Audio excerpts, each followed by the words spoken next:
पूना की दादी ब्रजशांता जी अपने अनुभव सुनाते हुए कहती है, एक बार हम 30 कुमारियों को एक कमरे में ध्यान में बिठा दिया गया।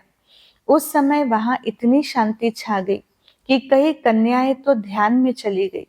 बाबा ओम निवास में रहते थे और हम ओम मंडली में रहते थे, जिसका पहले जशोदा निवास नाम था।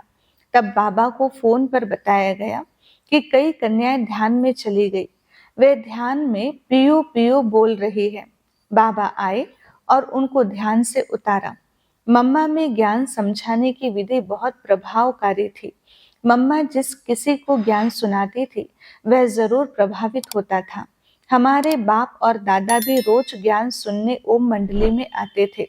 सिंध में इस ज्ञान के लिए बाबा के लिए अथवा मम्मा के लिए किसी की कोई शिकायत व विरोध नहीं था। शिव बाबा को उस समय हम ऑलमाइटी बाबा कहते थे।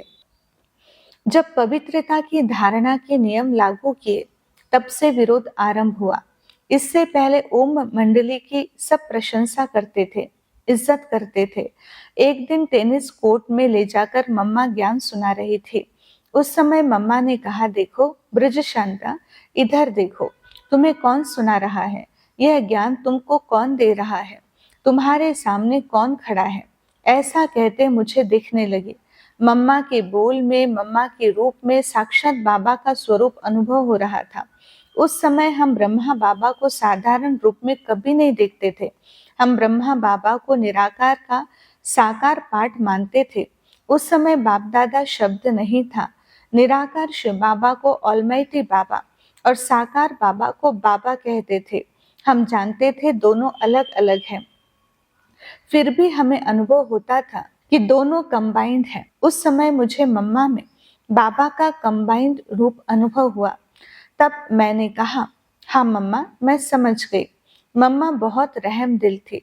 सजा मिलने से ही कोई व्यक्ति सुधरता है, इस बात पर उनका विश्वास नहीं था। मम्मा जानती थी कि जो व्यक्ति अपनी गलती पर प्रायश्चित करता है अथवा अपनी गलती का एहसास कर उसको सुधारता है, वही अच्छा व्यक्ति है और वह क्षमा का हकदार है। ऐसे व्यक्ति पर मम्मा अपना प्यार बरसाती थी। ऐसी ही एक घटना मेरे साथ हुई। कराची में हम लोग रोज ड्रिल की वर्दी पहनकर टेनिस कोर्ट में ड्रिल करने जाते थे। चंद्रमणि बहन हम सबको ड्रिल कराती थी। कभी कभी मम्मा भी आती थी। ड्रिल करने जाते थे तो सब जूते पहनते थे। जिस दिन देखने के लिए मम्मा आई थी उस दिन मैंने चप्पल पहनी थी। मम्मा ने मुझसे पूछा, तुमने जूते क्यों नहीं पहने हैं? मैंने कहा, मम्मा 2-3 दिन से पाँव में दर्द है इसलिए जूते नहीं पहने। लेकिन बाद में मेरा मन अंदर ही अंदर खाने लगा कि मैंने मम्मा महारानी से झूठ बोला, क्योंकि उस दिन तो मेरे पाँव में दर्द नहीं था। उस दिन मैं जूते पहन सकती थी, फिर भी मैंने मम्मा से झूठ बोला। उन दिनों बाबा हम लोगों से कहते थे कि किसी से कोई भूल हो जाए तो इसके बदले सजा के रूप में एक दिन का नाश्ता अथवा भोजन छोड़कर अपने आप को सजा दो। बाबा की यह बात मुझे याद आई तो मैं जल्दी जल्दी नाश्ता खिलाकर बाहर आ गई। खिलाने की ड्यूटी मेरी और आत्म मोहिनी बहन की थी। 8 बजे तक नाश्ता खिलाना पूरा हो गया था। 9 बजे मम्मा अपने कमरे से नीचे आई। नीचे एक बेंच रखा था जिस पर मम्मा बैठती थी और उनके सामने हम सब बहनें नीचे बैठती थी और कचहरी जैसी होती थी। इस कचहरी से सब अपने आप अपनी भूलें बताते थे। मैंने भी खड़े होकर अपनी भूल बता दी कि मम्मा, मैंने आज आपसे झूठ बोला है, इसलिए मैंने अपने आप को सजा दी है। मम्मा ने पूछा, क्या भूल की है और क्या सजा दी है? मैंने सारी बात बता दी। मम्मा ने कहा, क्या तुमने नाश्ता नहीं किया? मम्मा का भी नाश्ता अभी तक नहीं हुआ है। मम्मा के साथ तुम भी नाश्ता करो, चलो। मैंने कहा, नहीं मम्मा, मैंने आपसे झूठ बोला है, मुझे सजा भोगने दो। तब मम्मा ने कहा, ब्रज शांता, मम्मा आज तुम्हारे साथ नाश्ता करना चाहती है, क्या तुम अपने साथ मम्मा को नाश्ता नहीं करने दोगी? फिर मम्मा मेरी अंगुली पकड़कर ले चली और कहा, तुम्हें छोड़कर मैं नाश्ता नहीं करूंगी। आखिर मम्मा ने अपने साथ बिठाकर मुझे नाश्ता खिलाया। इस प्रकार मम्मा माँ भी थी, करुणामयी थी, क्षमामयी थी और वात्सल्यमयी थी। हम देखते थे कि मम्मा हमेशा मनमना भव की स्थिति में रहती थी। जब देखो तब ऐसा ही लगता था कि मम्मा योग में है, मगन अवस्था में है। मम्मा का देखना, चलना, बोलना, मुस्कुराना आदि सब में अलौकिकता और आकर्षण देखने में आता था। मम्मा की खुशी और नशा कभी भी कम नहीं होता था। काशी से ब्रह्मा कुमारी सुरेंद्र बहन जी लिखती हैं कि वो क्षण कितना न अद्भुत, अलौकिक और दिव्य अनुभूतियों से भरा था, जब मुझे शास्त्रों में वर्णित विद्यादायिनी, वीणा वादिनी जगदम्बा सरस्वती से साक्षात मिलन मनाने का परम सौभाग्य प्राप्त हुआ। इस अनुपम महामिलन को व्यक्त करने में शब्द असमर्थ हैं। हमने तो भक्ति में देवियों की महिमा सुनी थी, परंतु मम्मा के दिव्य मिलन से तो मैं स्वयं देवी बन गई। यह सब कुछ पल भर में ही हो गया। न सोचने, न समझने, न तर्क वितर्क करने, न ही भविष्य के प्रति संशय करने के लिए समय। मानो वक्त ठहर गया हो। मैं इस दिव्य मिलन में भूल गई थी इस नश्वर शरीर, असार संसार और समय को। आज भी मम्मा से प्रथम मुलाकात के क्षण आंखों से मोतियों के रूप में छलक पड़ते हैं। भक्ति का संस्कार जन्मजात होने के कारण नित्य मंदिर में जाकर पूजा वंदना करती थी। शिव और शक्ति स्वरूपा देवी दुर्गा की उपासक थी। मन में इच्छा थी देवी बनने की। यही बात मैं भगवान से प्रार्थना में भी कहती थी।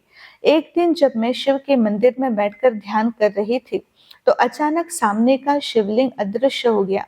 उसके स्थान पर प्रकाश पुंज निकलने लगा और मंदिर के दरवाजे पर सफेद वस्त्रधारी व्यक्ति का साक्षात्कार हुआ। मैं ध्यान में चली गई। आकाशवाणी हुई, बच्ची, जो चाहती हो वो बन जाओगी। जब आंखें खुली तो देखा कि सामने शिवलिंग और बाहर नंदीगण की केवल मूर्ति है, अन्य कोई नहीं। बाद में यही साक्षात्कार मुझे मम्मा से मिलन कराने का अनोखा माध्यम बना, क्योंकि इस साक्षात्कार के बाद मुझे सचमुच देवी बनने की धुन से सवार हो गई। मन में यही आता था कि कहीं हिमालय की कंदराओं में जाओ और तपस्या करके देवी बन जाओ, लेकिन कन्या होने के कारण आगे कदम नहीं बढ़ा पाती थी। धैर्य की परीक्षा की भी तो एक सीमा होती है। आखिर मेरे जीवन में ड्रामा की वो घड़ी आ गई जब मुझे सत्संग में जाने का सुअवसर मिला। सत्संग चल रहा था। चंद्रमणि दादी जी योग करा रही थी। मैं जब वहां योग में बैठी तो तुरंत ध्यान में चली गई। ध्यान में शिव बाबा ने पूछा, बच्ची, जगदम्बा सरस्वती से मिलना चाहती हो? मैंने कहा, हाँ बाबा। तब फिर बाबा ने कहा, बच्ची, तुम अब देवी बन जाओगी। मैं खुशी के मारे झूम रही थी। जब मैं ध्यान से सामान्य अवस्था में आई तो देखा कि ब्रह्मा बाबा का फोटो वहां लगा हुआ है, जिनको साक्षात्कार में 5 वर्ष पूर्व देखा था। यहीं पर मुझे मातेश्वरी जगदम्बा के अमृतसर आने का समाचार मिला। मैंने सुना था कि मातेश्वरी जगदम्बा साक्षात देवी हैं। ये बातें बाबा ने मुझे ध्यान में भी बताई थी। मैं मम्मा से मिलन के क्षणों की बेसब्री से प्रतीक्षा करने लगी। आखिर वह दिन आ ही गया जब हम सब क्लास में थे और मातेश्वरी जगदम्बा सामने थी। तो पहली दृष्टि मम्मा पर जो ही पड़ी, मुझे मम्मा के बदले वीणा वादिनी साक्षात सरस्वती का साक्षात्कार हुआ और उनके चारों ओर प्रकाश का चक्रमण करता हुआ पुंज दिखाई दिया। मम्मा के इस तेजोमय स्वरूप को देखकर मैं अभिभूत हो गई। इसके बाद मम्मा सनली पर बैठी। अचानक मम्मा के स्थान पर कभी दुर्गा, कभी लक्ष्मी और कभी भक्ति मार्ग वाली सरस्वती दिखाई पड़ी। यह देखते देखते मैं ध्यान में चली गई। मैं शुरू से ही ध्यान में सहज रूप से चली जाती थी। इसके बाद मम्मा ने मुरली चलाना प्रारंभ किया। मम्मा के एक एक शब्द का जादुई चमत्कार था, जिसे छोटे बड़े सब सहज रूप से समझ सकते थे। उस समय मेरी उम्र लगभग 12-13 वर्ष की थी। फिर भी मम्मा के प्यार ने मुझे लौकिक माँ का प्यार भुला दिया और मैं मम्मा को ही लौकिक अलौकिक माँ स्वीकार करने लगी। पहली बार जगदम्बा माँ के मुखारविंद द्वारा ज्ञान मुरली सुनकर जीवन में सर्वाधिक खुशी हुई। मम्मा की आवाज के साथ साथ मुझे सितार की मधुर ध्वनि भी सुनाई पड़ रही थी। मुरली के बाद मम्मा ने मुझे वरदान देते हुए कहा, मुरली को सुनकर दूसरों को सुनाना यह तुम बच्चों का ही कार्य है। तुम शिव शक्ति हो। शक्ति सेना में शामिल होकर बाबा के कार्यों को पूरा करो। तभी मैंने मन ही मन वायदा किया कि मैं अपने इस माँ के वचनों को अवश्य ही पूर्ण करूंगी। दूसरी बार मम्मा से मिलने का परम सौभाग्य प्राप्त हुआ पंजाब के बटाला शहर में। दादी चंद्रमणि जी की पालना में पली हुई कन्याओं से तब सारा हॉल भरा हुआ था। इतनी कन्याओं को देख मम्मा बेहद खुश दिखाई दे रही थी। मम्मा ने सेवा और सेवा करने की विधि के ऊपर अच्छी क्लास कराई और हमें ईश्वरीय सेवा में निकलने के लिए प्रेरित किया। उम्र में मैं सबसे छोटी और दुबली पतली थी, फिर भी मम्मा की क्लास से प्रेरणा लेकर मैंने सेवाओं में निकलने की दृढ़ प्रतिज्ञा की। चंद्रमणि दादी जी द्वारा मिली ईश्वरीय पालना और स्नेह के कारण किसी भी कन्या का दिल बाहर जाने का नहीं हो रहा था, परंतु मैंने मम्मा से कहा, मम्मा मैं बाहर ईश्वरीय सेवार्थ जाऊंगी। इस पर मम्मा ने मेरे निश्चय की परीक्षा ली और पूछा कि अगर तुम्हारी माँ ने मना किया तो क्या करोगी। तब मैंने संकोचवश कहा कि मम्मा आप ही तो मेरी माँ हो। तब तक मैं अपनी लौकिक माँ को सचमुच जैसे भूल चुकी थी। यह मम्मा के प्यार का जादुई चमत्कार था।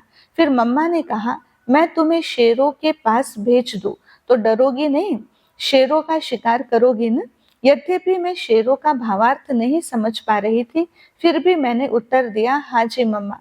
फिर मम्मा ने जैसे कि एक से एक परीक्षा लेते हुए मुझे फुल मार्क्स देकर काशी के विद्वान पंडित महामंडलेश्वर शंकराचार्य एवं विद्वत परिषद की सेवार्थ भेजा। ईश्वरीय सेवा में निकलने से पहले मम्मा ने हमें अपनी विशेषताओं से भरपूर किया। हमने अपनी आंखों के सामने उस समय के प्रतिष्ठित उम्रत राज व्यक्तियों को भी मम्मा की अलौकिक शक्ति के आगे नतमस्तक होते हुए देखा। यह उनकी असीम ईश्वरीय शक्ति का ही चमत्कार था। मम्मा न केवल मीठी और मधुर वाणी बोलती थी, बल्कि उनके नयनों की भाषा भी इतनी ही मधुर एवं मीठी थी, जो कोई भी नजर मिलाए उसे सहज आभास होता था कि मम्मा हमें कितना प्यार करती है। मेरे अंदर कम बोलने और अधिक संकोच करने का संस्कार बचपन से ही था। इस पर मम्मा ने कहा, तुम्हें शक्ति की देवी दुर्गा बनकर सेवा करनी है। दुर्गा देवी कभी संकोच नहीं करती है। इस प्रकार मम्मा ने मेरी अनेक सूक्ष्म कमजोरियों का अपनी मीठी मीठी शिक्षाओं द्वारा बहुत ही सहज परिवर्तन कर दिया। फिर मम्मा ने मुझे समझाया कि तुम जगत माता हो। जगत माता के सन्मुख हर प्रकार के बच्चे आएंगे, कोई प्रेम वाले, कोई नटखट। मैंने मम्मा के दिए इस स्वमान का विशेष प्रयोग किया और सेवा क्षेत्र पर सेवा में सफलता प्राप्त करने में विशेष मदद अनुभव की। आज भी मुझे लगता है कि मम्मा सूक्ष्म रूप में मेरे सन्मुख उपस्थित है और समय प्रति समय मार्गदर्शन करते रहते हैं। मम्मा अपने आप में ज्ञान, योग और दिव्य गुणों की प्रतिमूर्ति थी। भला मम्मा की महिमा को शब्दों की सीमाओं में कैसे व्यक्त किया जा सकता है। ओम शांति।